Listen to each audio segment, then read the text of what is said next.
Importance of national income. I am Dr. Mamta N, Assistant Professor of Economics, Government First Aid College, Tiptur. Importance of national income. National income analysis are a great importance for the economy of a country. These days it has been regarded as the counts of the economy, which are known as social accounts. Social accounts tell us how the aggregates of a nation's income, output and product result from the income of different individuals, products of industries and transaction of international trade.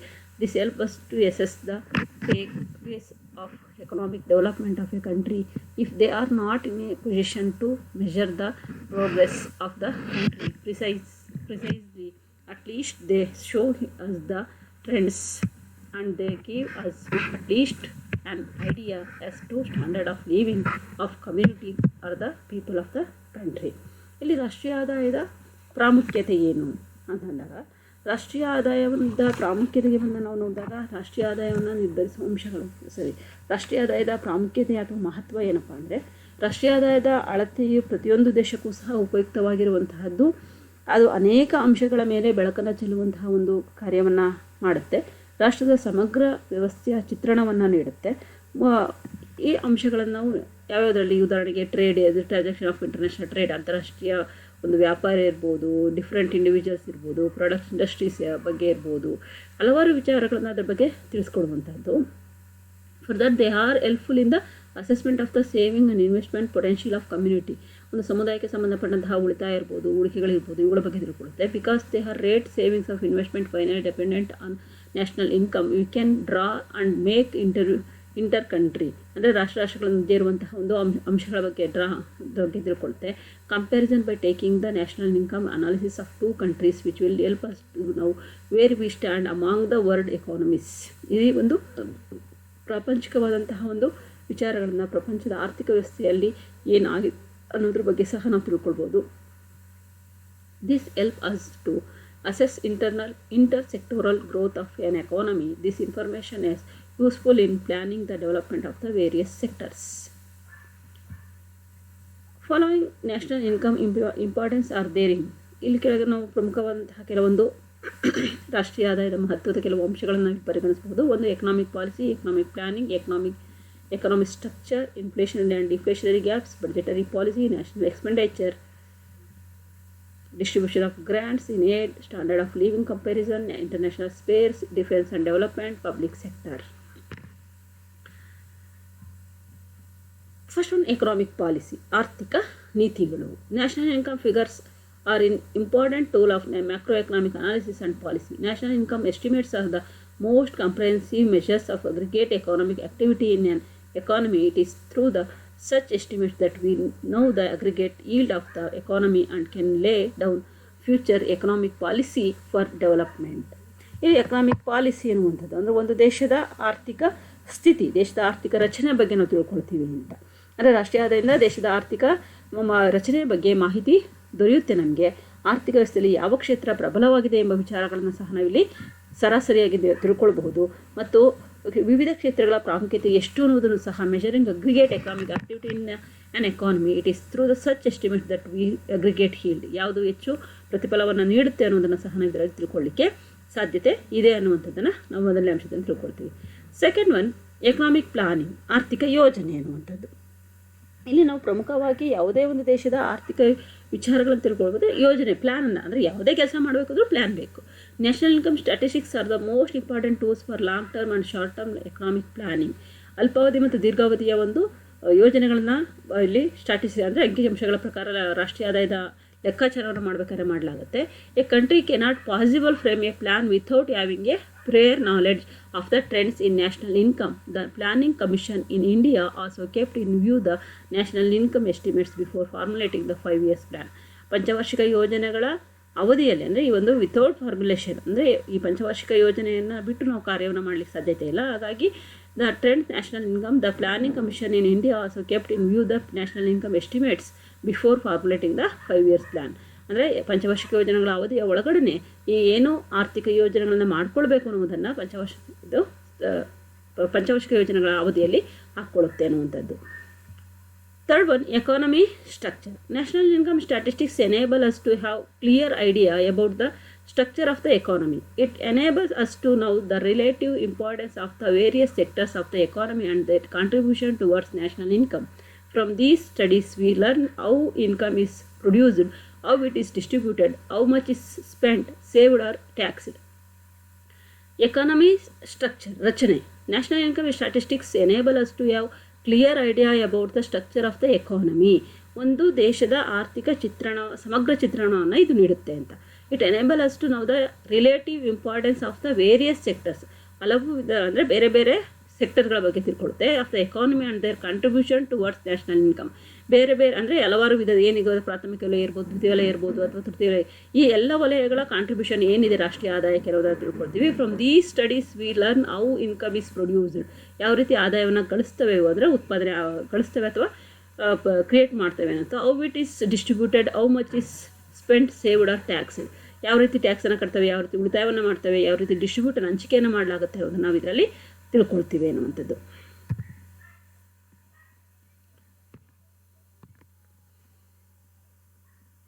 Fourth one, inflationary and deflationary gaps.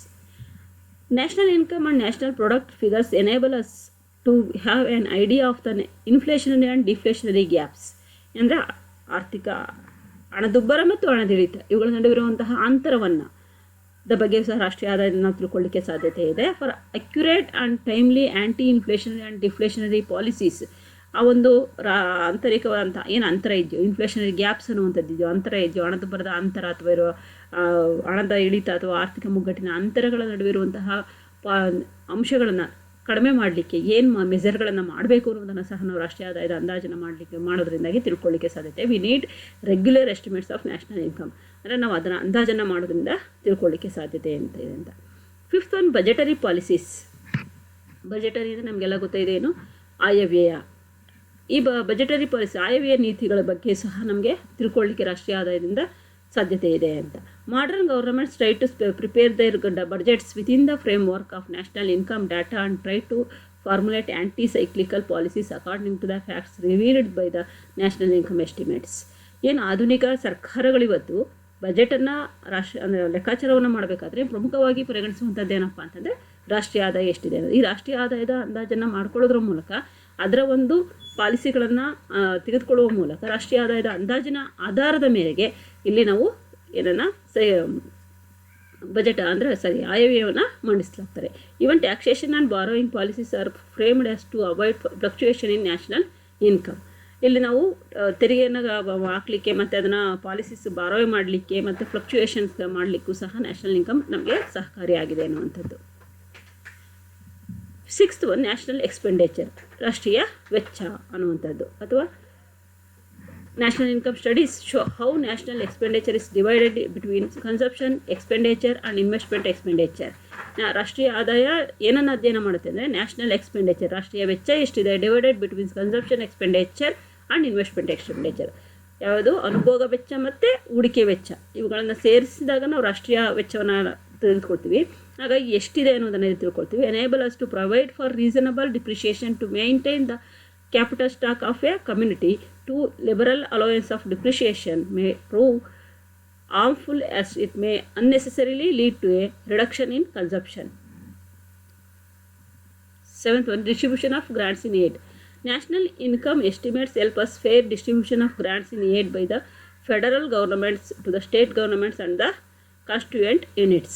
Distribution of grants in aid ಅಂತಂದರೆ ಏನು ಹಂಚಿಕೆ, ಆದಾಯ ಹಂಚಿಕೆ ಅನ್ನುವಂಥದ್ದನ್ನು ಕೇಂದ್ರ ಸರ್ಕಾರದಿಂದ ರಾಜ್ಯ ಸರ್ಕಾರಗಳಿಗೆ ಅಥವಾ ಇತರ ಒಂದು ಸರ್ಕಾರಗಳಿಗೆ ಅಂದರೆ ಲೋಕಲ್ ಇರುವಂತಹ ಜಿಲ್ಲಾ ಪಂಚಾಯತ್ಗಳಿರ್ಬೋದು ಅಥವಾ ತಾಲೂಕು ಪಂಚಾಯತ್ಗಳಿರ್ಬೋದು, ಇವುಗಳಿಗೆ ಯಾವ ರೀತಿ ಕೇಂದ್ರ ಮತ್ತು ರಾಜ್ಯ ಸರ್ಕಾರಗಳ ನಡುವಿನ ಒಂದು ರಾಷ್ಟ್ರೀಯ ಆದಾಯದ ಹಂಚಿಕೆ ಅನ್ನುವಂಥದ್ದಿದೆ. ಇವುಗಳ ಬಗ್ಗೆಯೂ ಸಹ ನಮಗೆ ತಿಳ್ಕೊಳ್ಳಿಕ್ಕೆ ರಾಷ್ಟ್ರೀಯ ಆದಾಯ ಅನ್ನುವಂಥದ್ದು ಪ್ರಮುಖವಾಗಿ ಬೇಕಿರುವಂತಹದ್ದು. ಎಂಟನೇದು, ಸ್ಟ್ಯಾಂಡರ್ಡ್ ಆಫ್ ಲಿವಿಂಗ್ ಕಂಪ್ಯಾರಿಸನ್. ರಾಷ್ಟ್ರೀಯ ಆದಾಯದಿಂದ ನಾವು ಏನೇನು ತಿಳ್ಕೊಳ್ಬಹುದು ಅಂತಂದರೆ standard of living comparison. Standard of living comparison ಅಂತ ಅಂದರೆ ಜೀವನ ಮಟ್ಟ, ಜನರ ಜೀವನ ಮಟ್ಟ ಹೇಗಿದೆ ಅನ್ನೋದನ್ನು ನಾವು ಸ್ವದೇಶ ಮತ್ತು ವಿದೇಶಗಳ ನಡುವೆ ಹೋಲಿಕೆಯನ್ನು ಮಾಡಿಕೊಳ್ಳಿಕ್ಕೆ ಸಹ ಸಾಧ್ಯತೆ ಇದೆ. National income studies help us to compare the standard of living of people in different countries and day of a people living in the same country at different times. ದೇಶಗಳ ನಡುವೆ ಅಂದರೆ ಅಂತಾರಾಷ್ಟ್ರೀಯವಾಗಿ ಹೋಲಿಕೆಯನ್ನು ಮಾಡಬಹುದು. ಹಾಗೆ ಒಂದೇ ದೇಶದಲ್ಲಿ ವಿವಿಧ ಸಮಯಗಳಲ್ಲಿ ಜನರ ಜೀವನ ಮಟ್ಟ ಹೇಗಿದೆ ಅನ್ನೋದನ್ನು ನಾವು ತಿಳ್ಕೊಳ್ಳಿಕ್ಕೂ ಸಹ ನಮಗೆ ರಾಷ್ಟ್ರೀಯ ಆದಾಯ ಸಹಾಯವನ್ನು ಮಾಡುತ್ತೆ ಅನ್ನೋದು.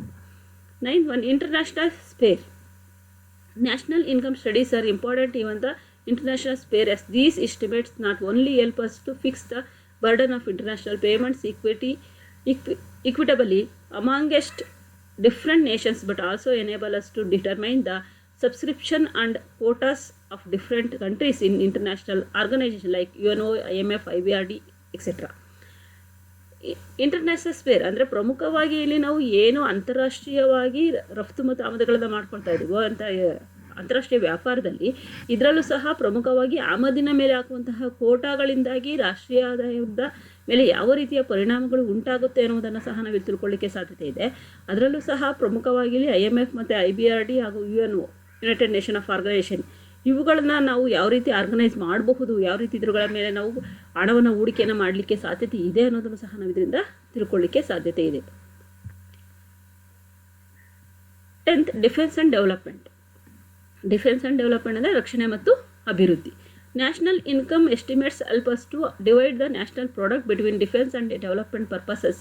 From such figures we can easily know how much can be spread for war by the civilian population. Defence and development ಅಂದರೆ ನಾನು ಆಗಲೇ ಹೇಳಿದಂತೆ ರಕ್ಷಣೆ ಮತ್ತು ಅಭಿವೃದ್ಧಿ.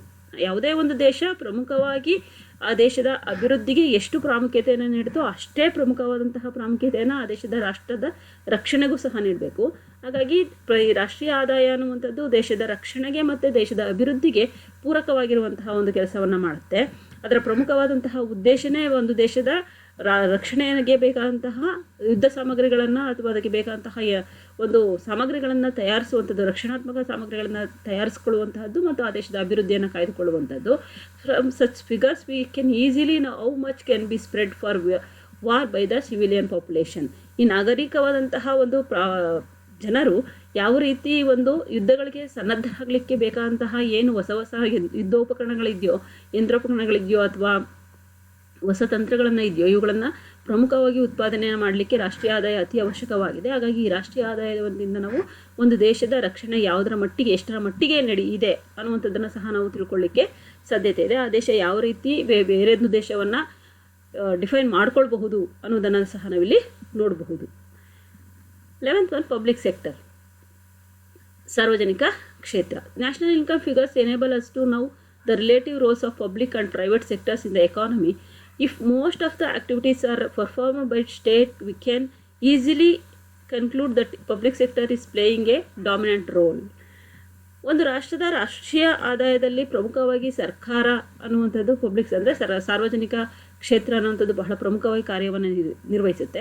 ಅಷ್ಟೇ ಮತ್ತೊಂದು ಪ್ರಮುಖವಾದಂತಹ ಕ್ಷೇತ್ರ ಯಾವುದಪ್ಪ ಅಂದರೆ ಪ್ರೈವೇಟ್ ಸೆಕ್ಟರ್ ಅಂದರೆ ಖಾಸಗಿ ಕ್ಷೇತ್ರ. ಏಕೆಂದರೆ ಭಾರತದಂತಹ ರಾಷ್ಟ್ರಗಳು ಇವತ್ತು ಎರಡೂ ಸರ್ಕಾರ ಅಂದರೆ ಬಹುತೇಕ ರಾಷ್ಟ್ರಗಳು ಮಿಶ್ರ ಆರ್ಥಿಕ ವ್ಯವಸ್ಥೆಯನ್ನು ಅನುಸರಿಸ್ತಾ ಇದ್ದೇವೆ. ಅದರಲ್ಲಿ ಭಾರತವೂ ಸಹ ಪ್ರಮುಖವಾದಂತಹ ಒಂದು ಮಿಶ್ರ ಆರ್ಥಿಕ ವ್ಯವಸ್ಥೆಯನ್ನು ಅನುಸರಿಸುತ್ತಿರುವಂತಹ ರಾಷ್ಟ್ರ ಆಗಿರೋದ್ರಿಂದಾಗಿ ಈ ಎರಡೂ ರಾಷ್ಟ್ರಗಳಲ್ಲಿ ಅಂದರೆ ಈ ಒಂದು ಮಿಶ್ರ ಆರ್ಥಿಕ ವ್ಯವಸ್ಥೆಯನ್ನು ಅನುಭವಿಸುವಂತಹ ರಾಷ್ಟ್ರದಲ್ಲಿ ಪ್ರೈವೇಟು ಮತ್ತು ಪಬ್ಲಿಕ್ ಅಂದರೆ ಸಾರ್ವಜನಿಕ ಮತ್ತು ಖಾಸಗಿ ಎರಡೂ ಕ್ಷೇತ್ರಗಳು ಯಾವ ರೀತಿಯ ಆರ್ಥಿಕತೆಗೆ ಕೊಡುಗೆಯನ್ನು ನೀಡ್ತಾ ಇದ್ದಾವೆ, ರಾಷ್ಟ್ರೀಯ ಆದಾಯಕ್ಕೆ ಕೊಡುಗೆಯನ್ನು ನೀಡ್ತಾ ಇದ್ದಾವೆ ಅನ್ನೋದನ್ನು ನಾವು ತಿಳ್ಕೊಳ್ಳಿಕ್ಕೂ ಸಹ ನಮಗೆ ರಾಷ್ಟ್ರೀಯ ಆದಾಯದ ಅಂದಾಜನ ಮಾಡುವಂತಹ ಅವಶ್ಯಕತೆ ಇದೆ. If most activity are perform by the state, ಯಾವುದೇ ಒಂದು ರಾಷ್ಟ್ರದಲ್ಲಿ ಅಥವಾ ರಾಷ್ಟ್ರ ಅಥವಾ ರಾಜ್ಯದಲ್ಲಿ we can easily conclude that public sector playing a dominant role. ಅಂದರೆ ಖಾಸಗಿಗಿಂತ ಸಾರ್ವಜನಿಕ ಕ್ಷೇತ್ರ ಹೆಚ್ಚು ಡಾಮಿನೆಂಟ್ ಆಗಿದ್ದರೆ ಆ ಒಂದು ರಾಷ್ಟ್ರೀಯ ಆದಾಯ ಹೆಚ್ಚು ಉತ್ತಮವಾಗಿರುತ್ತೆ ಇರುವಂಥದ್ದನ್ನು ನಾವು ನೋಡಬಹುದು.